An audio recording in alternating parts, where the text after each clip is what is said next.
Bonjour, je suis ravie aujourd'hui de te proposer un des épisodes qui a le plus été écouté parmi les 160. Tu vas retrouver des angles de réflexion sur la vie de famille, sur la communication, sur les émotions et sur le développement de l'enfant. Je te souhaite une très belle écoute et un très bel été. Au revoir.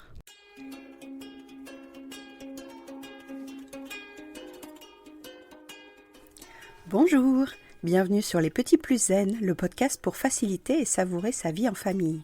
Je m'appelle Séverine, je suis facilitatrice en parentalité après avoir été 22 ans professeure des écoles en maternelle REP+.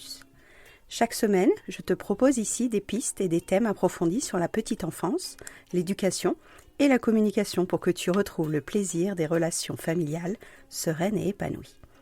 Une de mes missions est de t'aider à mieux comprendre et apaiser les émotions de chacun pour installer un équilibre entre tes besoins personnels et ceux de ta famille et enfin retrouver du temps pour toi. Je te partagerai aussi mon expérience en classe de maternelle, des découvertes apprises en formation et des outils inédits et actionnables facilement que j'ai créés au fil du temps à l'école et à la maison. Pour ne manquer aucun épisode, abonne-toi s'il te plaît sur ton application de podcast préférée et participe généreusement à la diffusion de mon travail en laissant un avis et une note de 5 étoiles. Pour plus de contenu, d'inspiration et de motivation, retrouve-moi aussi sur Instagram, Facebook et Clubhouse sous le nom Les Petits Plus Zen. Sur ce, je te souhaite une belle écoute.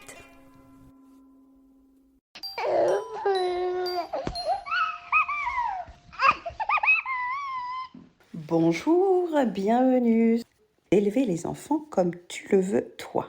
C'est venu la semaine dernière suite à une conversation autour du regard des autres, autour de la façon de prévenir nos enfants de ce qui les attend dans l'avenir. On ne peut pas tout prévoir, mais on va sûrement en parler aujourd'hui, de faire des choix éducatifs et des choix parentaux qui peuvent éventuellement déranger les gens autour de vous. Donc ça peut se manifester par des conseils non sollicités, par exemple votre voisine qui n'a pas élevé ses enfants comme vous le faites, ou alors la belle-mère, le beau-père. Donc comment vous allez gérer les remarques désobligeantes, les remarques qui piquent tout autour de vous. Ce n'est pas si facile de réagir de manière calme quand on vous dit que vous ne devriez pas allaiter votre enfant, que vous ne devriez pas être en cododo ou reprendre le travail ou le laisser à la nounou, etc. Tout ce que les gens pensent de vous et de la façon dont vous élevez vos enfants. Ça apparaît très régulièrement dans les magazines féminins. Est-ce qu'on doit remettre à sa place les gens? Est-ce qu'on peut vivre tranquillement sans avoir à se justifier? Voilà un petit peu le cadre de cette discussion aujourd'hui.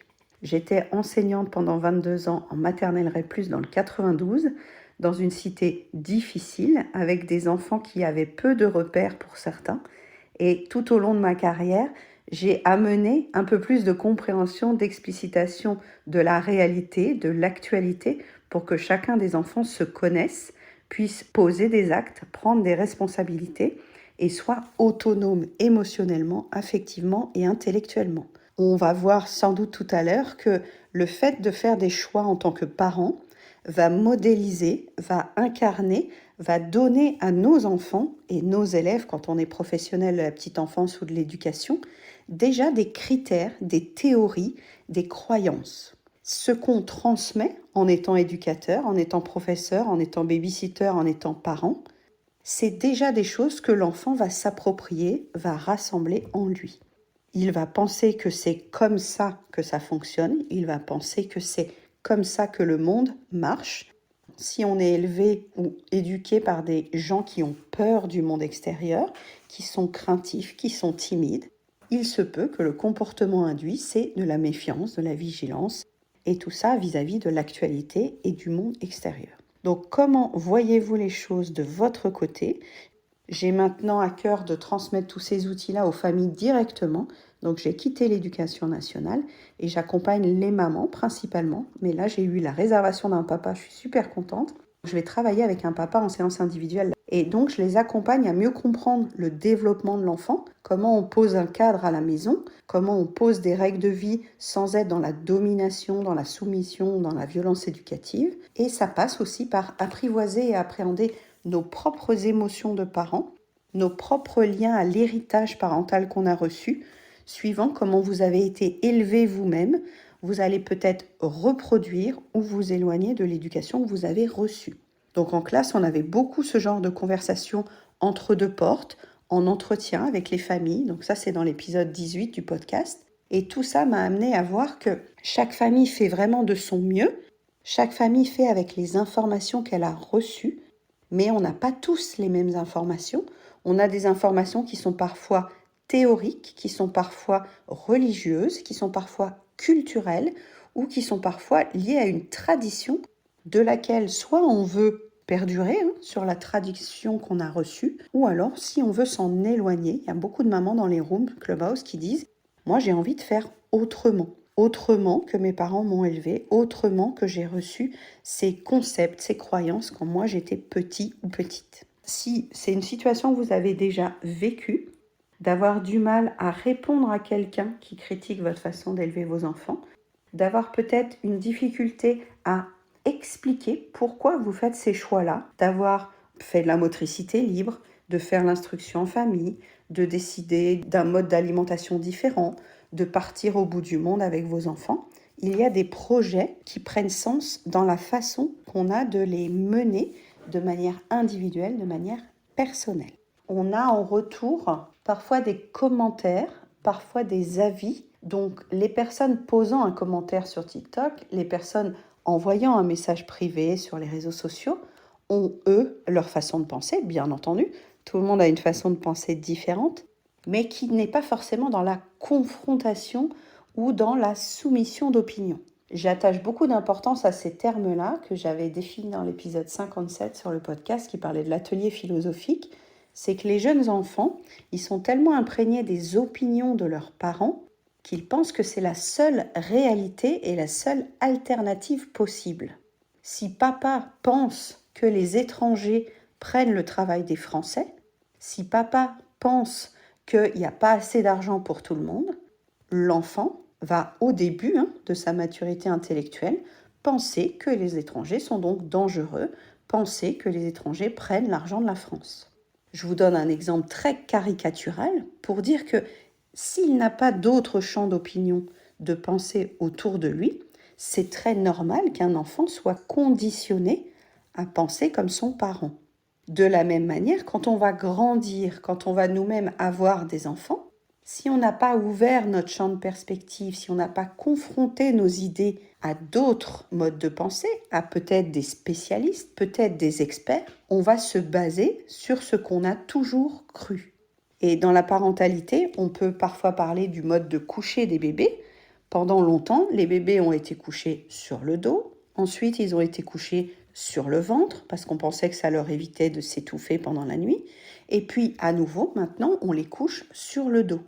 Les avancées scientifiques, les recherches en neurosciences, l'affinement des concepts entre le développement neuromoteur, physiologique, émotionnel de chacun des enfants, il y a des découvertes en continu. Si on ne se met pas à jour sur ces découvertes, on peut rester et végéter dans des croyances et dans des théories qu'on a nous-mêmes entendues quand on était petit.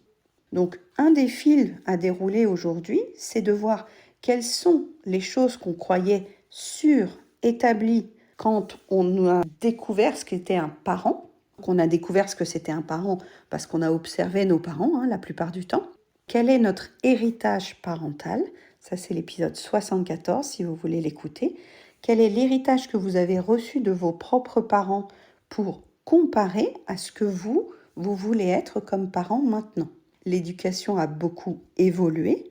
On était d'une éducation de la soumission, de l'obéissance, de la domination pendant des décennies, pendant même des siècles.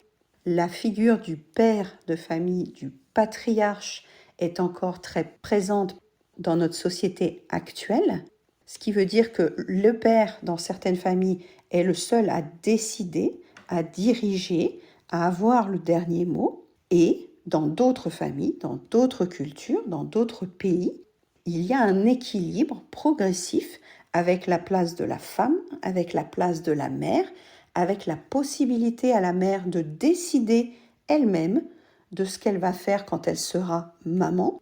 Est-ce qu'elle va choisir d'allaiter ou non? Est-ce qu'elle a le choix de prendre cette décision? Est-ce qu'elle est contrainte par l'extérieur, la communauté, son mari, de faire certains choix?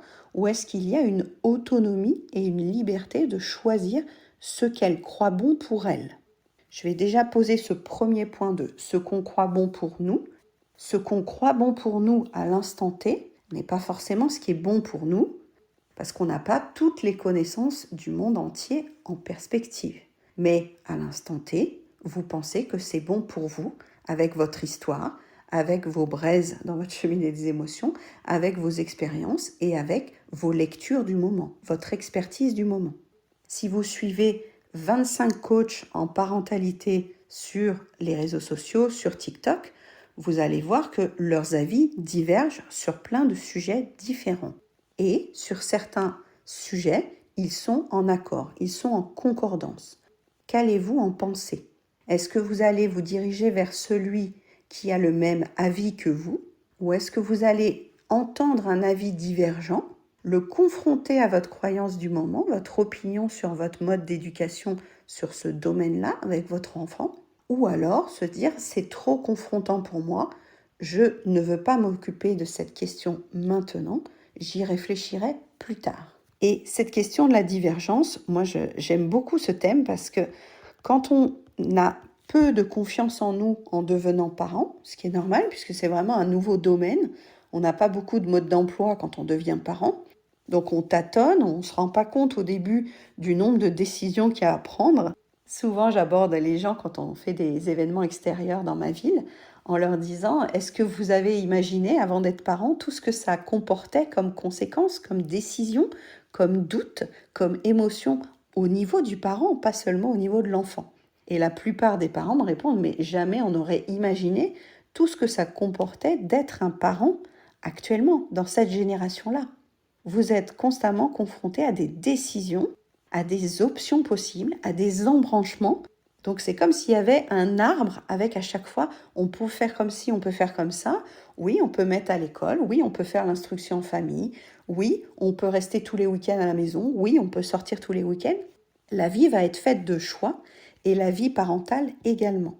Mais autour de vous, vous allez avoir en continu des gens qui sont plutôt d'accord avec vous et des gens qui ne sont pas d'accord avec votre façon d'éduquer vos enfants.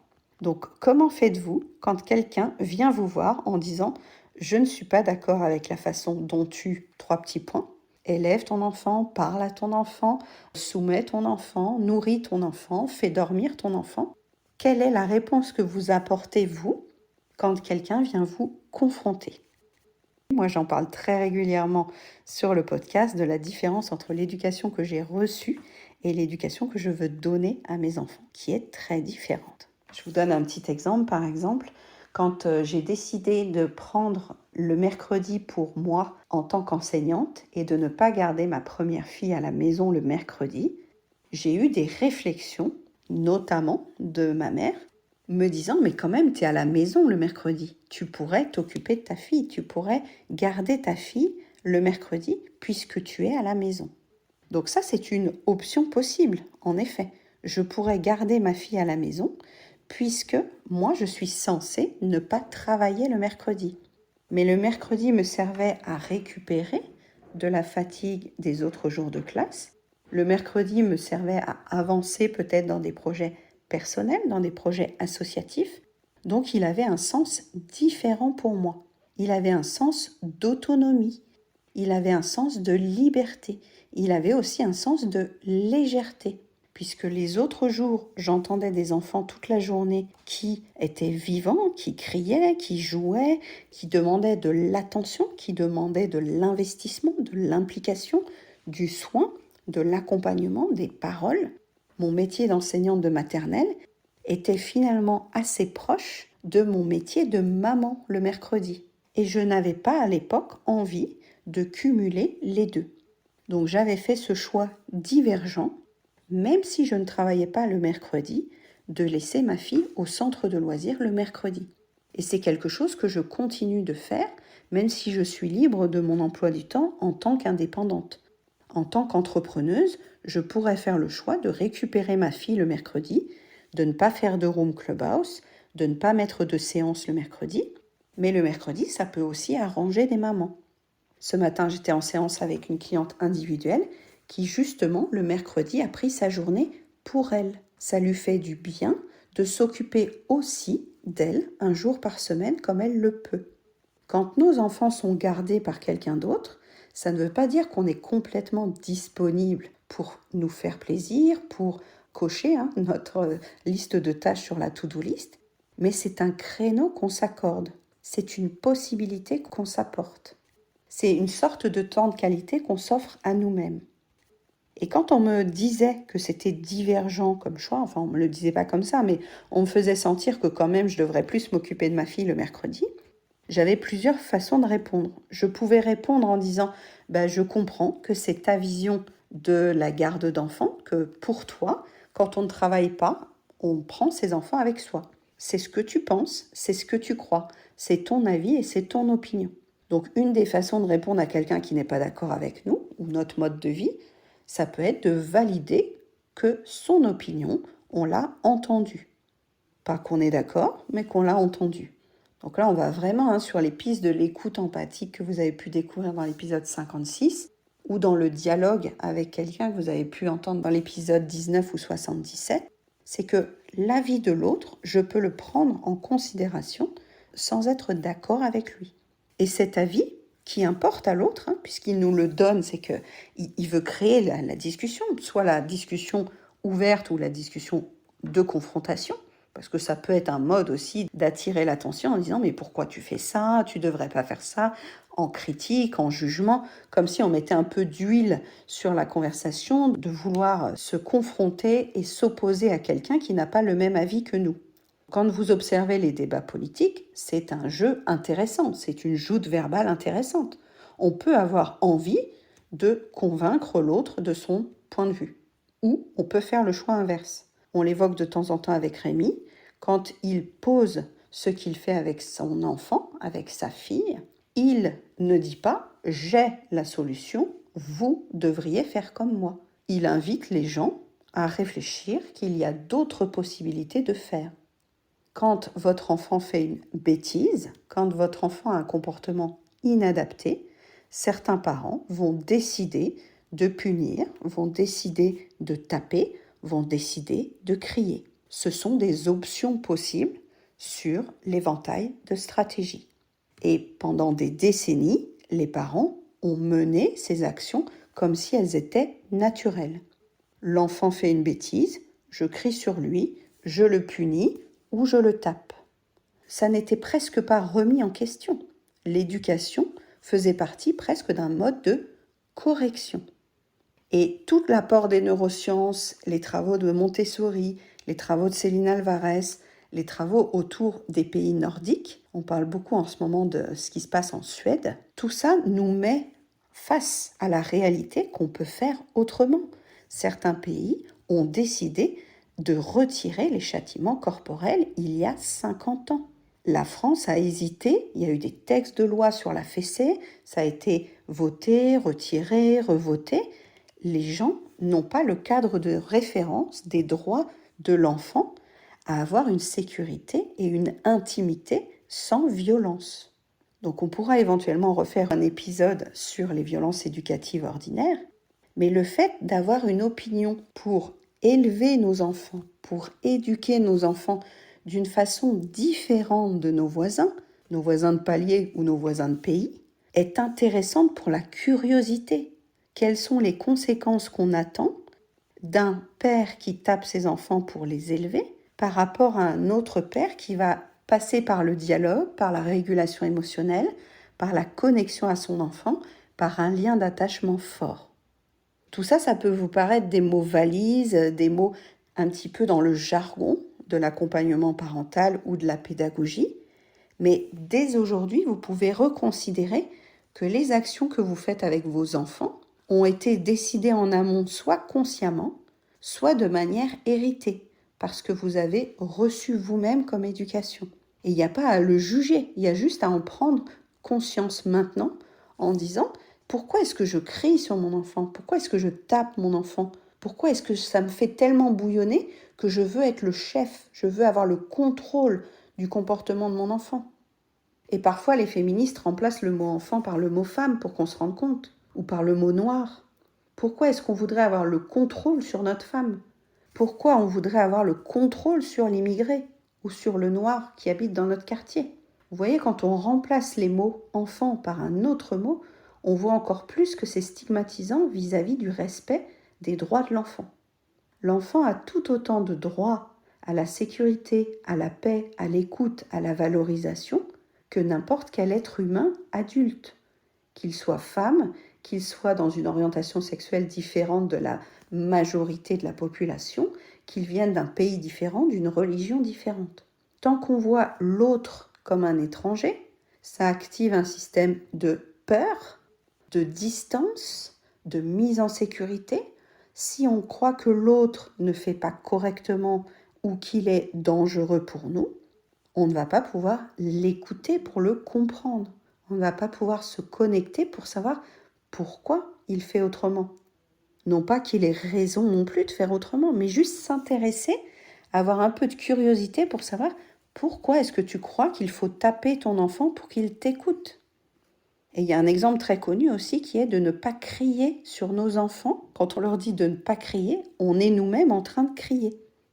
Donc est-ce qu'on veut que nos enfants arrêtent de crier parce qu'on leur crie dessus? Ça paraît assez illogique. Et pourtant, on l'a tous fait. Moi aussi, j'ai crié sur mes élèves de ne pas crier. Et puis un jour, ça m'a sauté aux yeux. Un jour, j'ai pris conscience que c'était aberrant, en fait, comme comportement. Et ça a amené tout un tas de prises de conscience sur mon métier d'enseignante, sur le fonctionnement de l'éducation nationale, sur le fonctionnement de la parentalité dans le côté global. Pourquoi on fait ainsi avec nos enfants? Est-ce qu'on n'a pas cherché d'autres moyens parce qu'on était trop fatigué?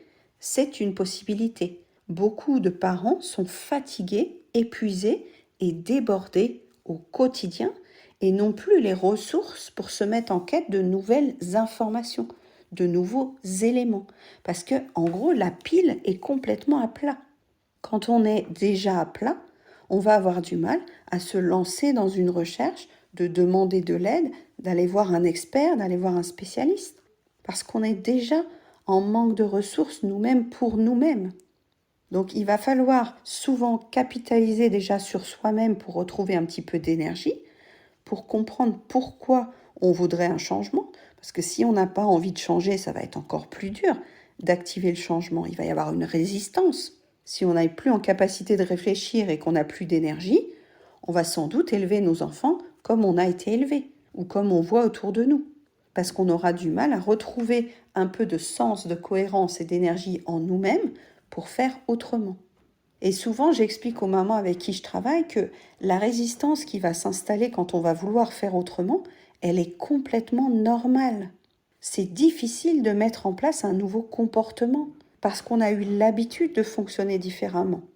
Si tu décides dans une famille où tout le monde a allaité de donner le biberon à ton enfant, il se peut qu'autour de toi, il y ait des regards désapprobateurs parce que pour elles, allaiter est la seule voie. Alors, elles vont pouvoir te le faire reprocher, te le faire ressentir que c'est divergent, que c'est inacceptable selon leurs termes, selon leur culture, selon leur point de vue, et puis selon la maîtrise du langage aussi. Ou alors, elles peuvent aussi te demander tes raisons. Pourquoi as-tu choisi ça? Et tu as sans doute choisi de donner le biberon parce que, au niveau de la logistique, de la fatigue, de la reprise du travail, que sais-je, pour toi, ça faisait sens. Donc, soit on le prend personnellement, ce que l'autre nous dit, et je pense que je parlais déjà ça dans l'épisode 40, ou alors on décide de ne pas le prendre personnellement, d'exprimer pourquoi ce choix-là est le bon pour nous actuellement, ce qui ne veut pas dire que quand on aura un prochain enfant, on fera la même chose. Peut-être qu'on tentera pour le prochain enfant d'allaiter à notre tour. Mais sur cet enfant-là, si on fait le choix de donner le biberon, il se peut qu'autour de nous, il y ait tout un tas de brigades de l'allaitement qui nous débarquent et qui nous disent « Mais comment t'allaites pas ton enfant? Mais c'est ce qui est le meilleur pour lui et l'OMS recommande pendant 6 mois de l'allaiter, t'es une mauvaise mère » et tout un tas de critiques extérieures et de jugements non sollicités qui pour eux font complètement sens, parce que dans leur mode de pensée, ce qu'elles ont fait est la seule voie, est la meilleure voie, qu'elles n'ont même pas cherché à s'opposer et à voir qu'il y avait d'autres options possibles, et que dans le système d'appartenance qu'on recherche, dans le système d'englobement, de communauté, ça peut être rassurant de faire comme les autres. Quand on s'éloigne d'un système d'appartenance ou d'une communauté et qu'on fait différemment, qu'on est le premier à voyager avec ses enfants pendant 1 mois autour du monde, alors que personne autour de nous n'a voulu voyager avec son enfant pendant 2 jours, évidemment, on va passer pour divergent. Ça va être compliqué pour les gens de nous comprendre. Donc, soit ils ont une écoute empathique, ils ont une compréhension de l'altérité qui va être qualitative pour un dialogue, ou alors ils vont juste balancer des critiques, des pics qui montrent leur système de croyance actuel et qu'on peut, nous, ne pas recevoir personnellement, ne pas être impactés parce qu'en fait, ils ne savent pas de quoi ils parlent. Ils ne sont pas dans votre état à vous, dans votre cheminée des émotions. Ils ne connaissent pas l'état de vos besoins actuellement. Ils ne connaissent pas votre état affectif, émotionnel, intellectuel, surtout s'ils ne vous posent pas de questions. Donc sur ce thème d'aujourd'hui, quand tu vas faire tes premiers choix, quand tu vas décider de faire autrement que tes voisins, que ta belle-mère ou que ta sœur, ça peut être confrontant pour eux. L'essentiel est que pour toi, ça ait un sens suffisamment profond pour te conforter dans cette décision. Là, je parle dans le cas où le conjoint, le mari ou la femme est d'accord avec toi.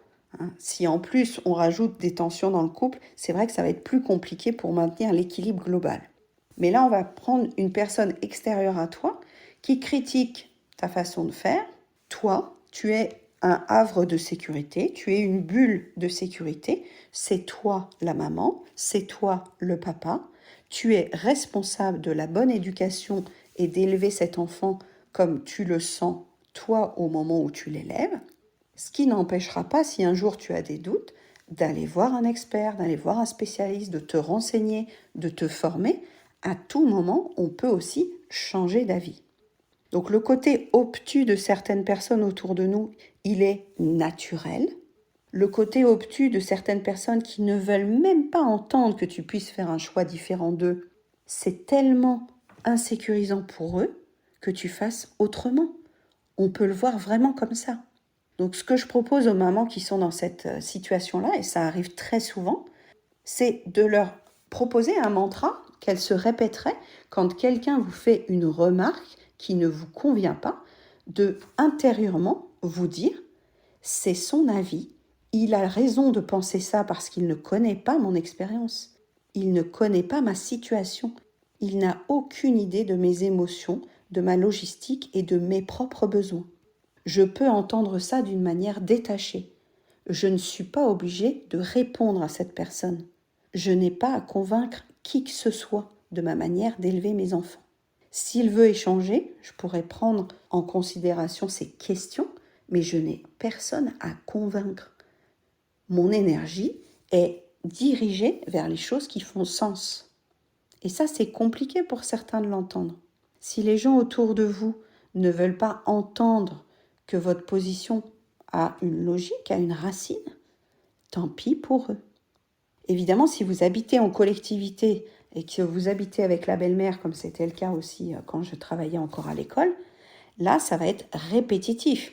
Parce que si chaque jour, votre belle-mère vous répète « Oh, t'es trop gentil avec tes enfants, tu vas en faire des enfants rois, il faut pas les prendre dans les bras, pose-le donc, laisse-le pleurer ». Ce sont des témoignages que j'avais régulièrement en classe. Quand les belles-mères pensent tout savoir sur tout parce qu'elles ont eu des enfants, les remettre à leur place devient vraiment de la dentelle, devient vraiment compliqué. Il faut user d'une belle stratégie verbale pour faire comprendre à belle-maman qu'elle n'a pas raison sur tout. Elle a une expérience de maman, de belle-maman, de grand-mère, qui est propre à son chemin, à son vécu, à son héritage culturel, et c'est très bien. Mais ce n'est pas elle qui décide pour votre parentalité à vous. Et je vais vous raconter une autre anecdote aussi. J'étais toute jeune instite Et donc, je n'avais pas encore vraiment de recul pour l'entretien avec les parents. Et un jour, je propose à une maman de discuter du comportement de son jeune garçon qui avait 3 ans. Et elle arrive avec sa mère. Donc, je suis un petit peu surprise que j'ai devant moi donc la grand-mère et la mère en même temps. Et donc, je leur propose d'entrer à mon bureau et on discute du comportement du petit garçon. Et en fait, à chaque fois que je décrivais le comportement du petit garçon, sans émettre de critique ou de jugement, je décrivais seulement, c'est la grand-mère qui intervenait en disant oui, mais c'est normal parce que... Et elle complétait toutes les remarques que je faisais du petit garçon en classe, comme si je l'attaquais personnellement et que je la nommais responsable du comportement de cet enfant. À aucun moment, je ne nomme responsable les parents d'un comportement d'enfant. Les enfants ont un comportement qui est lié à leurs propres besoins et leurs propres émotions. Ce n'est pas de votre faute si le petit garçon a tapé dans la jambe de la copine, a volé un objet au supermarché. Tout ça n'est pas de votre faute. Tout ça est arrivé. Et ce jour-là, quand je regardais la maman, je voyais que la maman ne pouvait pas réagir face à la présence de sa mère. Et on a eu l'occasion, pendant toute l'année, d'échanger avec la maman en direct. Mais ce jour-là, je me suis rendu compte que donner ses choix éducatifs à sa propre mère, imposer sa vision de l'éducation et de la parentalité à sa propre mère, était un enjeu vraiment colossal. Ce jour-là, j'ai compris à quel point les mères qui se sentent en basse estime d'elles, en basse confiance en elles, par le chamboulement hormonal, par le début de la mise en place d'une routine avec leur bébé, peuvent être complètement englouties par une grand-mère qui croit tout savoir, par une grand-mère qui veut aider, qui veut faire à la place d'eux. Donc là, aujourd'hui, je vous invite à reconsidérer que les gens autour de vous qui vous donnent des conseils, qui vous donnent leur avis, qui vous donnent leur opinion, ils ont un petit bout d'intention de vous donner leur savoir, même si c'est maladroit, et ils pensent que c'est la meilleure façon de faire. Parce que pour eux, ça a marché. Et encore, on pourrait revisiter aussi le fait que ça a marché. Peut-être qu'il y a des conséquences à long terme qu'on n'a pas complètement pu évaluer. Les gens autour de vous qui vous critiquent, qui vous démontent, qui vous font des commentaires sur votre mode d'éducation, ont une vision différente de la vôtre et se sentent remis en cause par votre façon de faire. Ils se sentent mis en porte-à-faux alors que vous n'avez rien fait. Par le simple fait que vous agissiez autrement, ils se sentent, eux, remis en question. Et ça peut être tellement inconfortable d'être remis en question. Est-ce que vous pouvez vous connecter à un moment où vous vous êtes remis en question? On n'a pas envie que quelqu'un vienne « Ah je te l'avais bien dit, tu m'écoutais pas, tu aurais dû faire comme ceci, comme cela. » Quand on a l'humilité de se remettre en question, et c'est vraiment inconfortable. Donc je me relie à vous si vous êtes pleine de doutes en ce moment sur les décisions à prendre sur la parentalité. Du coup, j'en profite pour vous pinguer le lien sur le mythe de la mère parfaite, parce que ça parlait vraiment beaucoup de ça dans l'épisode 97. C'est que ce qu'on attend d'une mère parfaite, c'est de savoir tout le temps comment réagir, de savoir comment faire, d'avoir les bons questionnements, d'avoir les bonnes informations. C'est tout bonnement impossible, parce que vous allez construire votre parentalité en fonction de qui vous êtes actuellement. Et vous êtes constamment en train de grandir, de mûrir et d'avoir des nouvelles connaissances. À votre premier enfant, vous ne réagirez pas comme à votre deuxième, ou votre troisième, ou votre quatrième.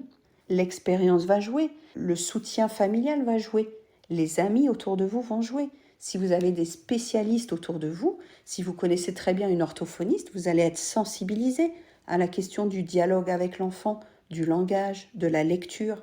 Parce qu'autour de vous, il y aura un faisceau d'informations qui va sensibiliser ces domaines-là. Si vous avez des coachs sportifs autour de vous, vous connaîtrez l'importance de l'oxygénation des muscles, de l'aération, du renforcement musculaire, de la bonne santé, parce que ça fera sens avec ce que vous côtoyez. Donc quand on devient parent, il y a un juste équilibre à trouver entre les informations que j'ai déjà et qui vont me permettre d'avancer et d'agir, et puis les informations que je n'ai pas encore et que je me propose d'aller rechercher pour mieux me sentir confiante, pour mieux avancer dans mon chemin de parent. Et ça, c'est une sorte de vulnérabilité qui, quand on est vraiment étranglé dans mais par quoi je dois commencer, je ne sais pas quoi faire, tout le monde me dit de faire ça, mais moi je ne le sens pas, il y a ce moment où oui, il faut vous écouter sur vos choix et vos envies, et il y a un moment où il faut peut-être demander aux personnes en qui vous avez confiance un avis neutre et extérieur. Parce que eux-mêmes ont considéré, ont étudié, ont été formés sur ces questions-là. Si votre enfant a un problème de sommeil, vous irez voir un spécialiste du sommeil. Si votre enfant a du mal à respirer, vous allez peut-être voir un spécialiste de la respiration. Et c'est tellement normal. Mais le fait d'être englouti par une belle-mère, une mère qui veut faire à votre place, ça en dit aussi long sur la pose des limites de vos propres actions. Et c'est pas pour vous culpabiliser que je dis ça, c'est que c'est tellement difficile de poser des limites aux gens qui veulent faire à notre place croyant nous aider. Donc quand tu as fait tes premiers choix, tu as peut-être douté, tu as peut-être ajusté, tu as peut-être changé d'avis, et c'est tant mieux.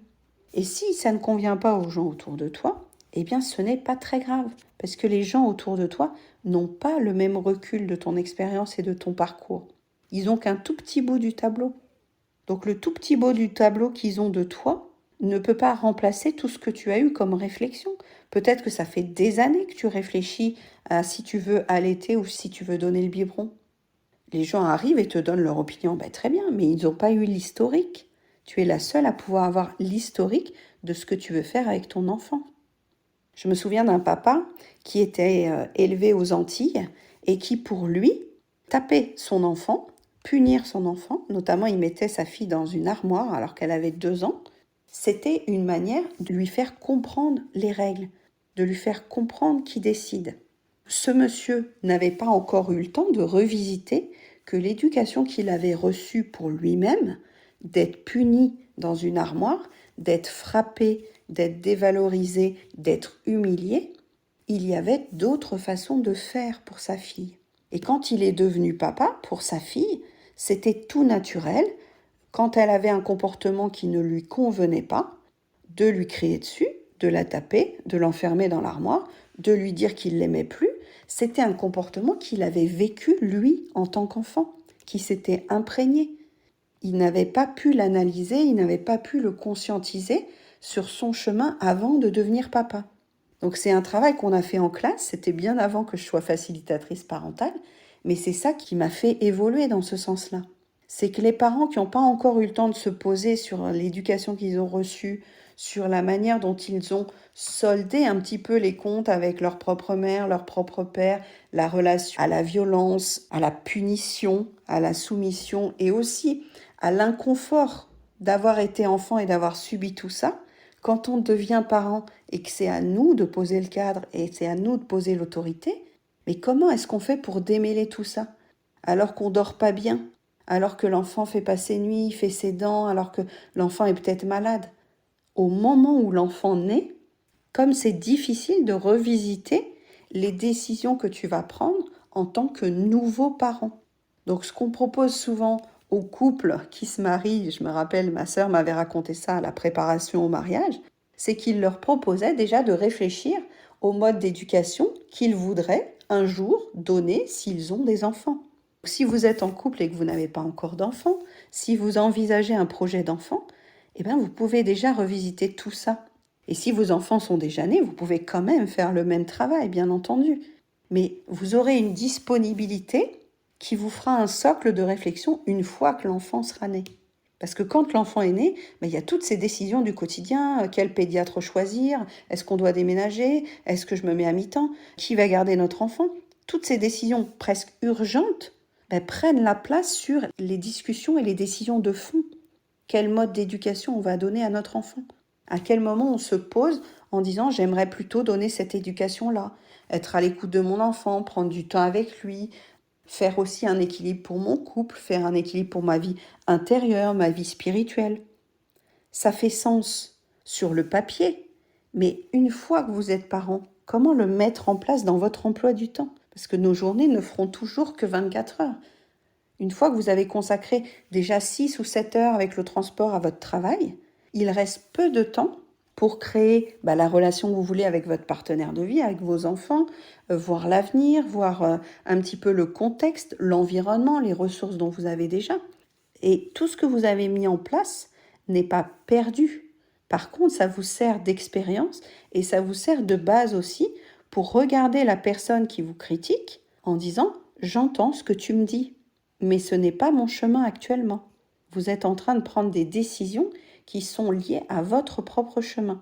Alors ça peut être un chemin chaotique, suivant l'enfance que vous avez eue.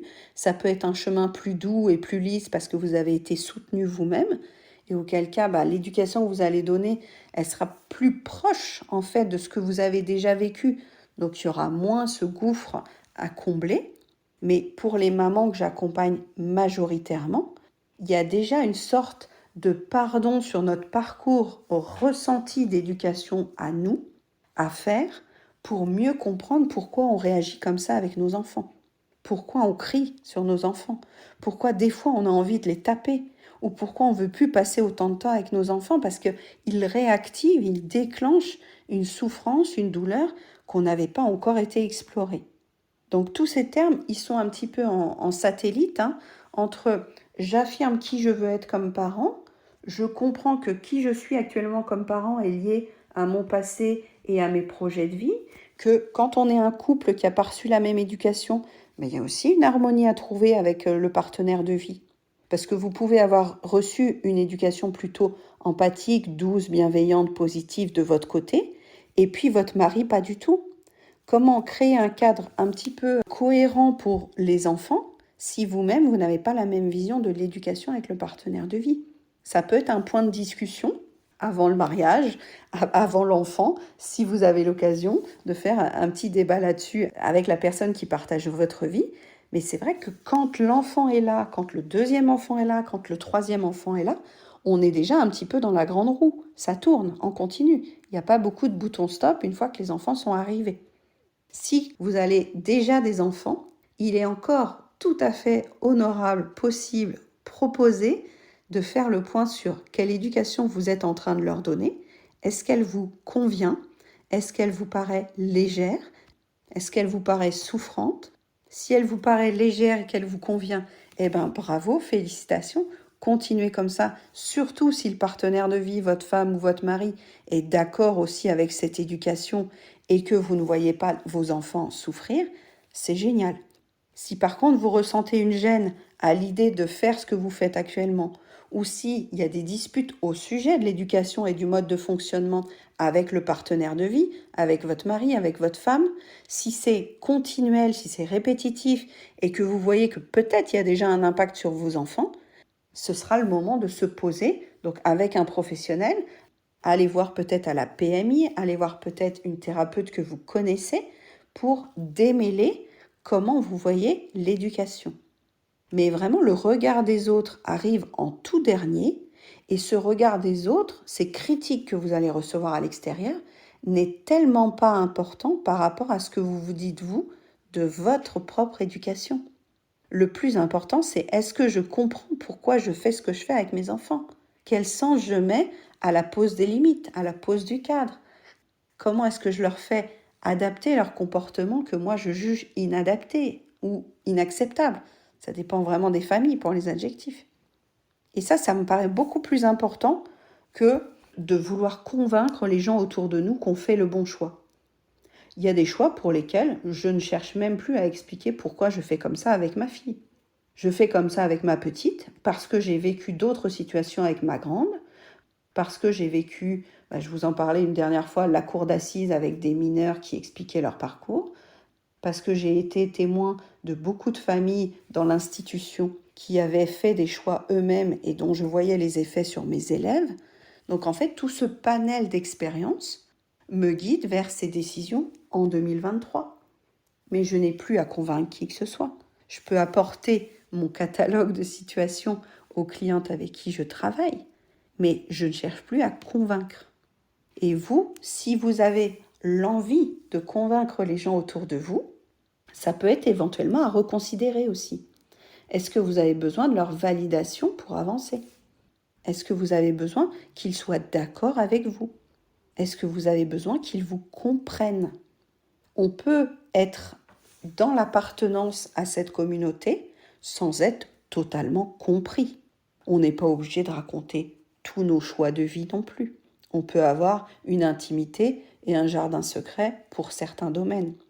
Je me souviens d'un papa qui était venu dans une room une fois et qui avait dit non, mais quand on va chez le pédiatre, on lui dit pas la vérité, hein. On lui dit tout ce qu'elle veut entendre, parce qu'on se sentirait jugé, critiqué et qu'on n'a pas envie de ça. Et je trouve ça assez représentatif. Des gens qui vont voir un professionnel de la santé ou de l'éducation et qui ne veulent pas révéler ce qui se passe vraiment par peur d'être jugés, critiqués. On peut éventuellement changer de professionnel, hein, ça c'est une option possible. Mais le fait est qu'on n'est pas obligé de raconter non plus tous nos choix à tout le monde. Vous pouvez garder l'intimité de vos décisions à vous, sans faire étalage de moi je fais comme ça, tu devrais faire comme ça aussi. Vivons heureux avec nos principes, nos règles, nos valeurs et notre cohérence à nous. Maintenant, si ça tombe sous le coup de la loi, évidemment, on ne va pas pouvoir cautionner ça. Parce qu'il y a des témoignages de mamans qui frappent leurs enfants en disant « il l'a bien mérité » ou « moi j'ai été frappée et je n'en suis pas morte ». Là, on est dans un cadre qui sort de la loi. La violence éducative est punie par la loi. On ne peut pas taper son enfant. Alors, évidemment, personne ne va venir frapper à votre porte, vous demander si vous tapez sur vos enfants. Mais au sens de la loi telle qu'elle est rédigée, l'enfant a le droit à une sécurité physique, affective, émotionnelle et intellectuelle. Donc frapper un enfant n'est pas compatible avec cette sécurité physique. Pourtant, il y a des parents qui vont frapper et qui vont dire que eux-mêmes, ça n'a pas eu d'impact le fait qu'ils aient été frappés dans leur enfance. Et tout ça, c'est difficile à entendre, hein. Et je conçois très bien que la nuance entre vouloir faire comme on veut et vouloir s'éloigner de l'éducation qu'on a reçue, tout ça, c'est très subtil comme décision.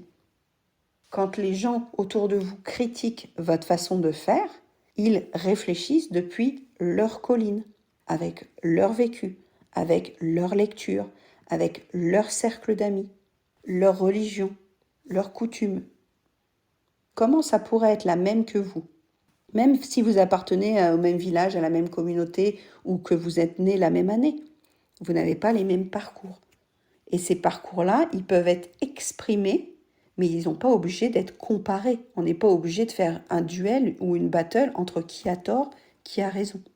On pourrait, hein, mais ça aboutirait soit à un dialogue constructif, dans le meilleur des cas, soit à un retranchement mutuel de chacun dans son camp pour dire tu me comprends pas, c'est pas la peine qu'on continue.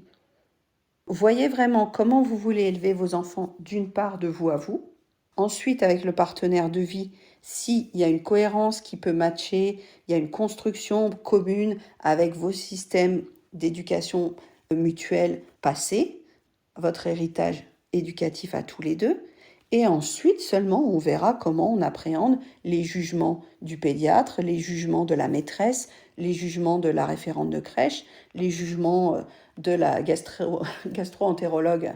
J'ai un petit clin d'œil à une de mes clientes ce matin qui m'a dit elle a eu des phrases piquantes d'un professionnel de santé sur sa façon d'élever son garçon.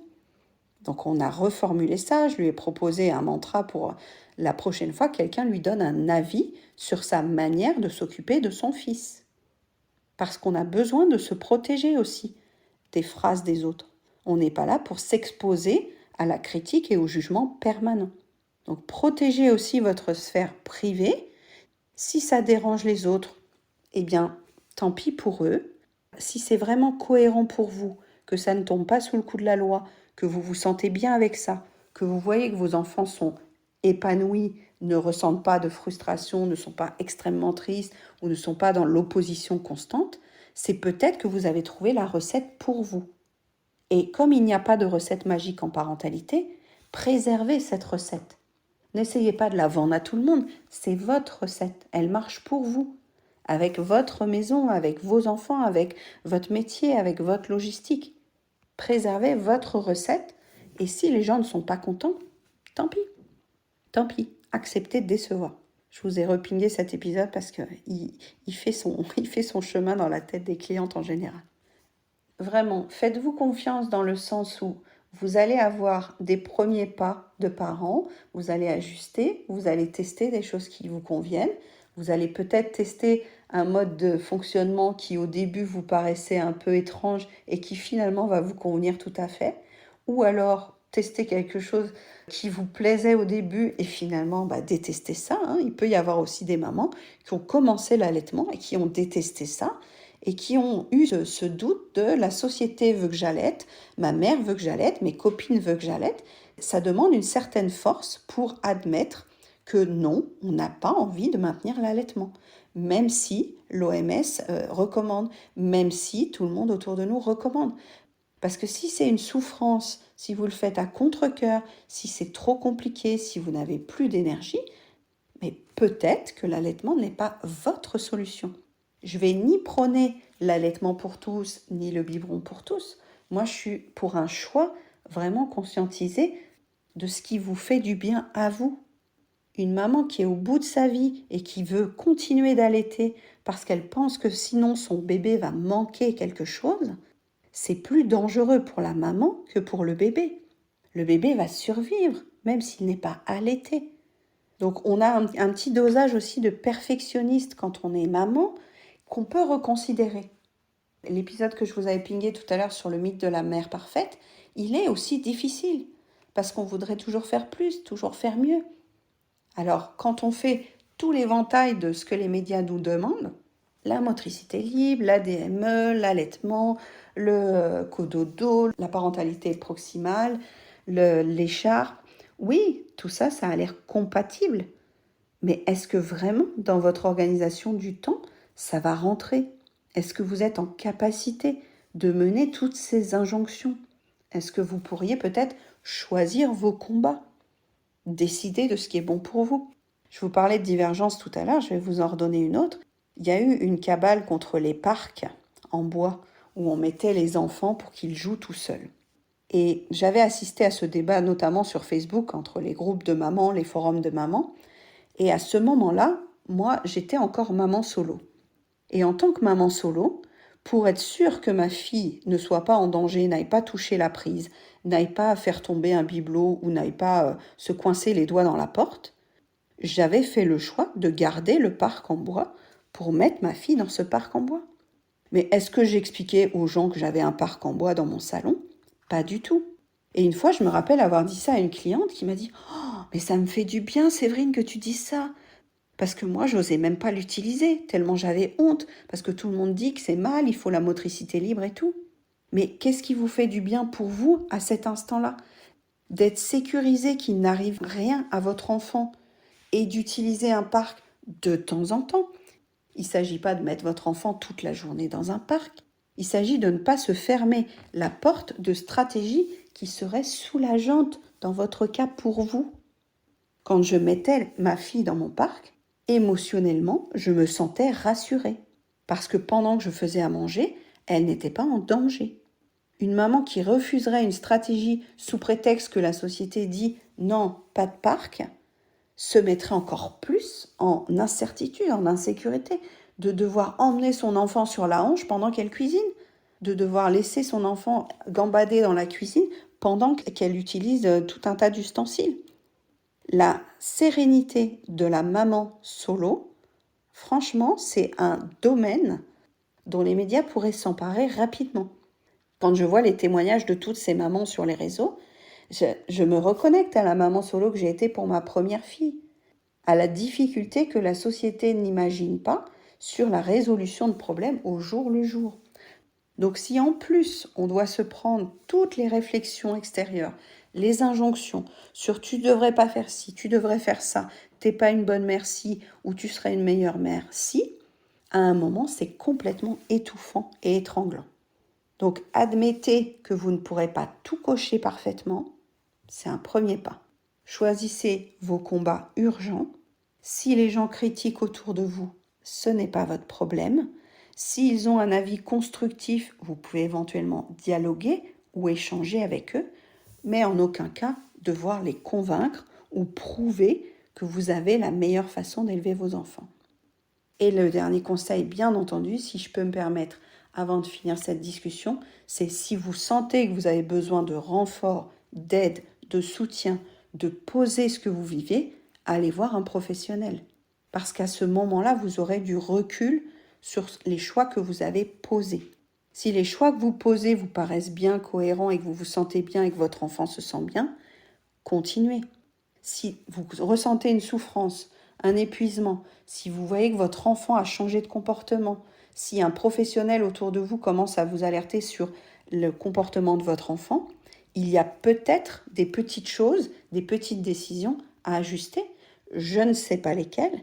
Pour l'instant, vous ne savez pas encore lesquelles, mais vous allez pouvoir explorer ça avec un professionnel.